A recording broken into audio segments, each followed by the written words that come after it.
إن الحمد لله نحمده تعالى ونستعينه ونستغفره ونعوذ بالله من شرور أنفسنا ومن سيئات أعمالنا من يهد الله فلا مضل له ومن يضلله فلا هادي له أشهد أن لا إله إلا الله وحده لا شريك له إقرارا به وتوحيدا وأصلي وأسلم على نبينا الكريم محمد وعلى آله وأصحابه ومن تبعهم بإحسان إلى يوم الدين.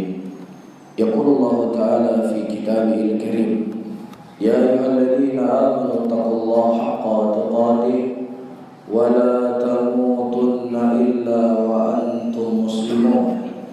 يا أيها الناس اتقوا ربكم الذي خلقكم من نفس واحدة وخلق منها زوجها وبث منهما رجالا كثيرا ونساء واتقوا الله الذي تساءلون به والأرحام إن الله كان عليكم رقيبا. يا أيها الذين آمنوا اتقوا الله وقولوا قولا سديدا يصلح لكم أعمالكم ويغفر لكم ذنوبكم ومن يطع الله ورسوله فقد فاز فوزا عظيما. فإن أصدق الحديث كتاب الله تعالى وخير الهدي هدي محمد صلى الله عليه وسلم وشر الأمور محدثاتها فإن كل محدثة بدعة وكل بدعة ضلالة وكل ضلالة في النار أعاذنا الله وإياكم من النار. Saudara-saudaraku kaum muslimin, sidang Jumat yang dirahmati oleh Allah Tabaraka wa Ta'ala, kalau seandainya akan datang seorang tamu ke rumah kita atau ke negeri kita, maka kita akan persiapkan segala sesuatu untuk menyambut tamu tersebut. Semakin besar tamu yang datang kepada kita, maka semakin besar pula persiapan yang akan kita persiapkan. Begitulah berjalan kehidupan manusia. Begitulah roda perputaran kehidupan manusia. Segala daya dan upaya akan dia usahakan untuk memuaskan tamu yang datang kepadanya. Apalagi tamu tersebut terkadang akan memberikan pinjaman modal untuknya, atau tamu tersebut akan memberikan sesuatu kepentingan kepada dunianya. Pasti dia akan mempersiapkan segala sesuatunya. Para hadirin sidang Jumat yang dirahmati oleh Allah Tabaraka wa Ta'ala, sungguh sangat merugi, sungguh sangat tercela ketika tamu Allah Subhanahu wa Ta'ala datang kepada kita. Tamu yang dimana Allah Subhanahu wa Ta'ala berjanji melalui lisan Rasulnya akan mengampuni dosa-dosa orang-orang yang mereka beribadah pada hari-hari tersebut. Nabi SAW menyebutkan dalam hadisnya, "Man shoma Ramadhanan imanan wa ihtisaban, ghufirallahu lahu ma taqaddama min dhanbihi." Barang siapa yang seseorang berpuasa dalam keadaan dia beriman dan mengharap pahala di sisi Allah, Allah Subhanahu wa Ta'ala akan mengampuni dosa-dosanya. Apa yang telah kita persiapkan menyambut bulan Ramadan? Apa yang telah kita persiapkan untuk menyambut pengampunan dari Allah Subhanahu wa Ta'ala? Mungkin ini bukan sesuatu yang besar hari ini, saudara-saudara kaum muslimin. Ini mungkin bukan sesuatu yang menggiurkan buat kita ketika kita mendengar ucapan-ucapan yang seperti ini. Namun ketahuilah, suatu hari Anda akan menyesal. Suatu hari Anda akan berharap agar Allah Subhanahu wa Ta'ala memberikan kesempatan kepada Anda untuk Anda mengangkat kedua tangan Anda dan Anda berkata, "Ya Allah, ampunilah dosa-dosaku." Kapan para hadirin? Ketika Allah Subhanahu wa Ta'ala menimbang amalan kita. Ketika Allah Subhanahu wa Ta'ala berkata dalam Al-Qur'an, "Faman thaqulat mawazinuhu fahuwa fi 'ishatin radiyah, wa amma man khaffat mawazinuhu fa ummuhu hawiyah." Barang siapa timbangan amalan kebaikan seseorang itu lebih berat, maka dia akan mendapatkan kehidupan yang bahagia dalam surganya Allah. Namun kalau seandainya justru amalan kejelekannya itu lebih banyak, maka Allah Subhanahu wa Ta'ala akan campakkan dia ke dalam neraka.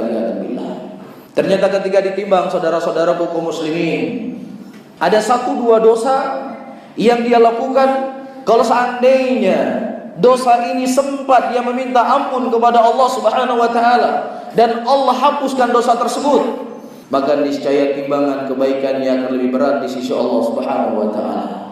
Disitulah dia menangis, disitulah dia meraung, disitulah dia menyesal. Di situ dia berkata sebagaimana Allah sebutkan dalam Al-Qur'an, Rabbi laula akhartani ila ajalin qarib fa asaddaqa wa akum minas salihin. Ya Rabbku, kalau seandainya Engkau mengakhirkan sejenak saja kematianku, maka niscaya aku akan bersedekah, niscaya aku akan menjadi orang yang saleh, niscaya aku akan beristighfar, niscaya aku akan memohon ampun kepadamu. Namun ini semua sudah habis, saudara-saudaraku kaum muslimin. Apa yang telah kita sambut dengan bulan ini? Bulan yang dimana Rasulullah sallallahu alaihi wasallam mengkhabarkan di dalam hadisnya, inna fil jannati baban yuqala lahu Rayyan yadkhul fihi as-saimun. Kata Nabi sallallahu alaihi wasallam, di dalam surga ada sebuah pintu, yang pintu itu disebut sebagai pintu Rayyan, dan tidak ada yang masuk melalui pintu tersebut kecuali orang-orang yang berpuasa. Subhanallah. Kalau seandainya ada orang yang menawarkan kepada kita dari tawaran dunia, akan diberikan kepada kita sebuah pekerjaan, akan diberikan kepada kita sebuah proyek yang besar, maka saya yakin segala tenaga, uang, apapun yang kita punya, pasti kita ingin mendapatkan tawaran dunia tersebut. Ini para hadirin yang dirahmati oleh Allah, dikarenakan ada sesuatu dalam hati kita, ada sesuatu yang kurang keyakinan dalam hati kita.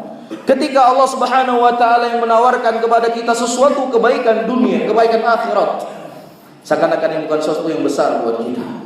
Namun kalau seandainya ada seseorang yang memiliki sesuatu dari perkara dunianya yang dia tawarkan kepada kita dari dunia ini, seakan-akan itulah kebahagiaan kita. Saudara-saudaraku kaum muslimin, Allah tidak menginginkan kehidupan kita dunia.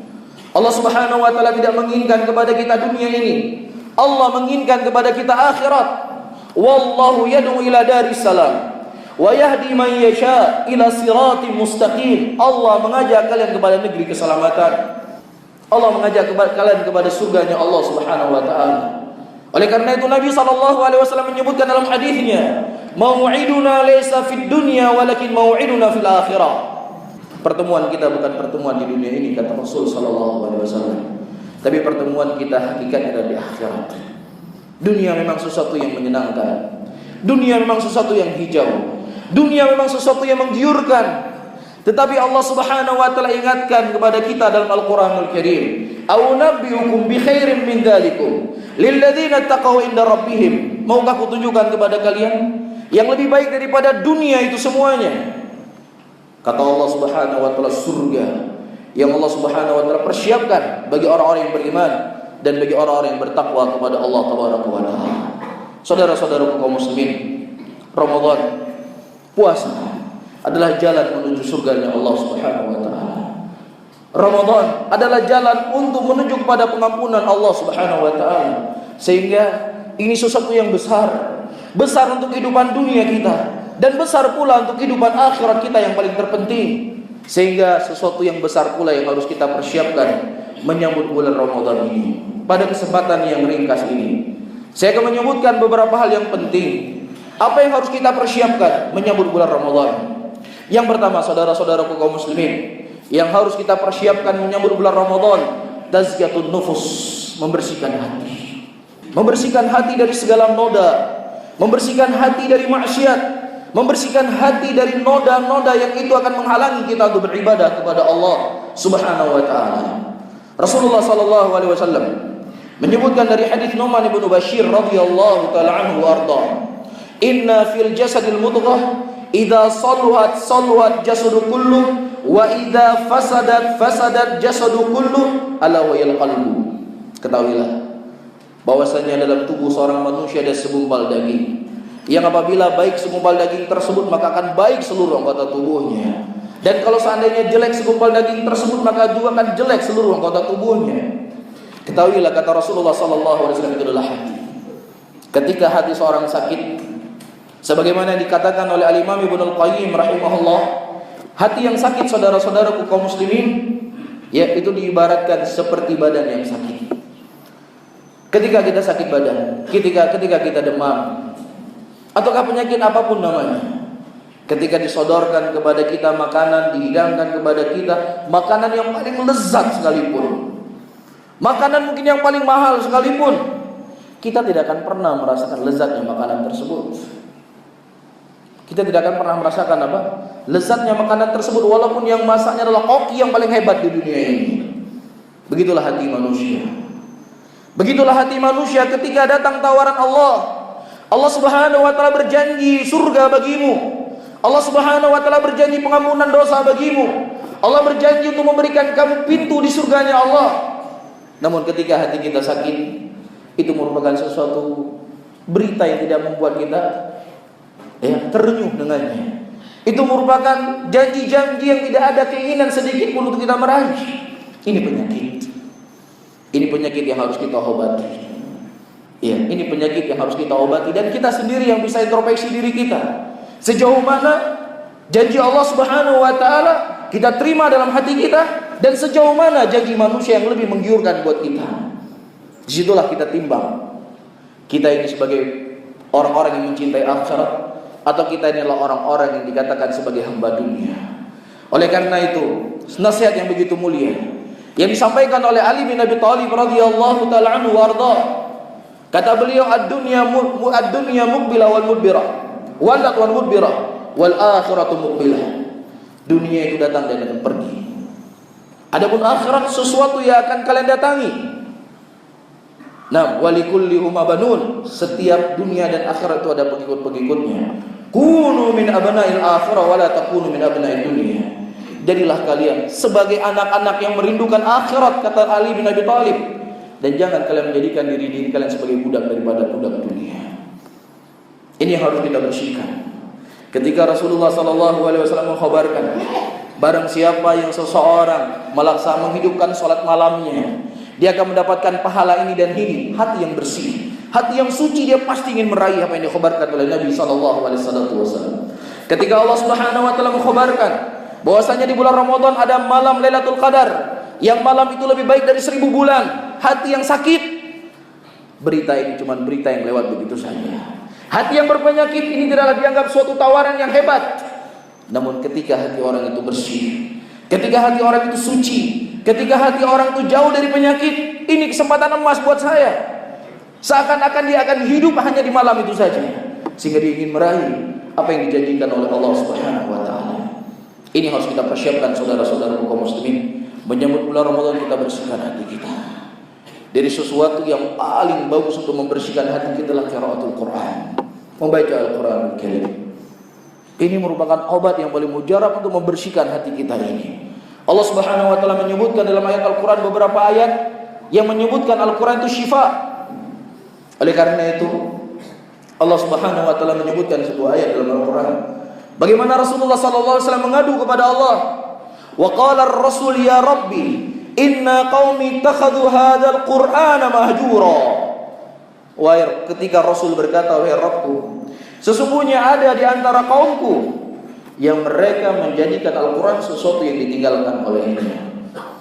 Rasulullah mengadu kepada Allah. Rasulullah curhat kepada Allah Subhanahu wa taala. Ada di antara hamba-hamba Allah, ada di antara umat Nabi Muhammad sallallahu alaihi wasallam yang mereka menghajar Al-Quran, mereka memboikot Al-Quran. Siapa itu orang yang memboikot Al-Quran, saudara-saudaraku kaum muslimin? Disebutkan oleh Al-Imam Ibnu Al-Qayyim rahimahullah. Orang yang memboikot Al-Quran adalah orang yang tidak pernah membaca Al-Quran. Ini yang pertama. Orang yang memboikot Al-Quran adalah pertama orang yang mereka tidak pernah membaca Al-Quran. Yang kedua, orang-orang yang dianggap sebagai orang yang memboikot Quran adalah orang yang tidak pernah mempelajari apa dari mana Al-Quran. Dan yang ketiga, saudara-saudaraku kaum muslimin, orang-orang yang tidak berusaha untuk mengamalkan apa yang ada dalam kandungan Al-Quran. Maka janganlah kita menjadikan diri-diri kita sebagai orang yang dianggap oleh Allah Subhanahu wa taala orang-orang yang meninggalkan Al-Quran. Bulan Ramadan adalah bulan qiraatul Quran. Al-Imam Syafi'i rahimahullah dinukilkan dari beliau beliau mengkhatamkan Al-Quran selama 60 kali. Mulai dari sekarang, mari kita membaca Al-Quran. Kita mulai 1 halaman, 2 halaman, 3 halaman. Masuk bulan Ramadan, hati kita sudah bersih, hati kita sudah suci. Ketika kita mendengar hadis dari Nabi SAW, barang siapa yang seseorang memberi makanan berbuka puasa bagi orang yang berpuasa, maka dia akan mendapatkan pahala orang yang berpuasa. Dia akan langsung mengamalkannya ketika hatinya bersih. Ketika hatinya bersih. Ketika dia mendapat khabar Nabi SAW yang sudah dijamin masuk surga, yang tidak ada dosa baginya, beliau menghidupkan malam akhir Ramadan dengan ibadah kepada Allah Subhanahu wa taala, maka hati yang bersih akan menyambut, aku juga harus seperti itu, mengikuti sunnah Nabi SAW. Ini hal yang pertama. Hal yang kedua, saudara-saudaraku kaum muslimin, dari hal-hal yang perlu untuk kita persiapkan menyambut bulan Ramadan, setelah hati kita bersih, setelah hati kita suci, saya yakin akan banyak rencana-rencana yang baik yang akan kita susun. Saya di bulan Ramadan ini ingin mengkhatamkan Al-Quran. Saya di bulan Ramadan ini ingin memberikan makanan berbuka puasa setiap hari sekian orang. Saya di bulan Ramadan ini tidak ingin ada sholat tarawih yang saya bolong. Saya ingin di bulan Ramadan ini saya akan memperbanyak berbuat amalan kebaikan. Satu kebaikan akan terbuka dengan kebaikan-kebaikan yang lainnya. Ini kita niatkan dari sekarang. Kita niatkan dari sekarang, saudara-saudara kaum muslimin. Dalam sebuah hadis qudsi, Allah Subhanahu wa taala berkata, "Idza tahaddasa 'abdi ay'amal hasanatan fa ana aktub lahu hasanah." Barang siapa seorang hamba yang dia berniat untuk berbuat sebuah kebaikan, maka kata Allah Subhanahu wa taala akan mencatat bagi dia satu kesempurnaan satu kesempurnaan, kata Allah Subhanahu wa taala dalam hadis qudsi. Kalau seandainya Allah menakdirkan kita wafat, meninggal 1 minggu atau 1 hari sebelum masuknya bulan Ramadan, kalau kita sudah berniat hari ini untuk beriktikaf, kita berniat hari ini untuk berpuasa, kita berniat hari ini sholat malam, kita berniat hari ini untuk baca Al-Quran, maka seluruh amalan-amalan yang telah kita niatkan tersebut dicatat di sisi Allah Subhanahu wa taala. Ini merupakan salah satu tanda luasnya rahmat Allah Subhanahu wa taala kepada hamba-hambanya. Sesuatu yang belum dia lakukan tapi dia niatkan dengan tulus dan ikhlas, Allah catat sebagai satu amalan kebaikan. Ini harus kita persiapkan. Yang ketiga, saudara-saudaraku kaum muslimin, yang perlu kita persiapkan menyambut bulan Ramadan, puasa yang belum kita bayar segera harus kita bayar.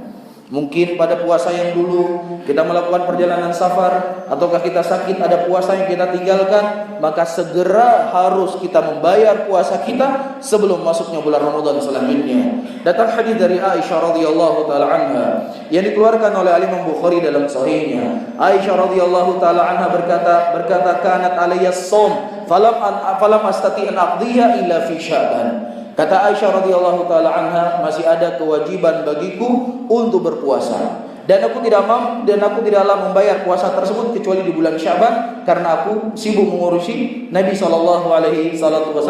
Qala Aisyah. Dengan hadis ini para ulama menyebutkan batas akhir seseorang membayar puasa itu tidak boleh melewati Ramadan setelahnya. Tidak boleh melewati Ramadan setelahnya. Namun kalau seandainya dia melewati Ramadan setelahnya dalam keadaan dia menyia-nyiakan apa yang telah Allah Subhanahu wa taala berikan kepadanya daripada waktu, maka dia berdosa dan dia wajib bertobat kepada Allah Subhanahu wa taala, dan hutangnya tetap harus dia bayar walaupun telah melewati Ramadan selanjutnya. Dan ini sebagaimana berdasarkan firman Allah Subhanahu wa taala, "Wa man kana minkum maridan aw 'ala safarin fa iddatun min ayyamin ukhra." Barang siapa yang seseorang safar ataukah dalam keadaan sakit, boleh bagi dia berbuka puasa dan menggantikan di hari yang lainnya, kata Allah Subhanahu wa taala. Walaupun dia telah meninggalkan puasa karena sakit ataukah safar 3 tahun yang lalu, maka masih wajib bagi dia untuk membayar sekarang ini, sebagaimana nas yang disebutkan oleh Allah Subhanahu wa taala di dalam Al-Qur'anul Karim. Kemudian selanjutnya yang terakhir, saudara-saudaraku kaum muslimin, kita persiapkan diri kita menyambut bulan Ramadan dengan mempelajari fikih seputar bulan Ramadan. Kita harus mempelajari apa saja membatalkan puasa. Kita harus mempelajari apa saja yang dianjurkan dalam puasa. Kita harus mempelajari bagaimana sahur, bagaimana waktu berbuka puasa, dan lain sebagainya yang tentunya tidak akan mungkin kita jelaskan pada pertemuan yang sangat singkat ini, tetapi kewajiban bagi setiap muslim sebagaimana disebutkan oleh Imam Bukhari rahimahullah, al-ilmu qabla al-qawli wal amal. Ilmu itu harus lebih didahului sebelum dia berkata dan sebelum dia beramal. Jadi jangan sampai ibadah yang kita lakukan, puasa yang kita lakukan, taqarrub kepada Allah yang kita lakukan sesuatu yang tidak berharga di sisi Allah Subhanahu wa taala karena tidak disertai dengan ilmu yang benar. Barakallahu wa lakum fil Qur'anil azim wa nafa'ani wa iyyakum bima fihi minal ayati wa dzikril hakim. Fataqabbalallahu minni wa minkum innahu samii'un 'aliim. Alhamdulillah hamdan katsiran thayyiban mubarakan fihi mubarakan 'alaihi kama yuhibbu rabbuna wa yarda. Asyhadu an la ilaha illallah wahdahu la syarika lah iqraran bihi wa tauhidan wa asyhadu anna Muhammadan abduhu wa rasuluh. Yaqulu Allah ta'ala fi kitabihil karim, a'udzu billahi minasy syaithanir rajim. Bismillahirrahmanirrahim. Wal 'asr innal insana lafi khusr illa alladziina aamanu wa 'amilus shaalihati wa tawassaw bil haqq wa tawassaw bis sabr. Innallaha wa malaikatahu yusholluna 'alan nabi ya ayyuhalladzina amanu shallu 'alaihi wa sallimu taslima. Allahumma shalli 'ala sayyidina Muhammadin wa 'ala alihi wa ashabihi wa man tabi'ahum bi ihsanin ila yaumiddin. Allahumma ighfir lil muslimina wal muslimat wal mu'minina wal mu'minat al ahya'i wal amwat. Rabbana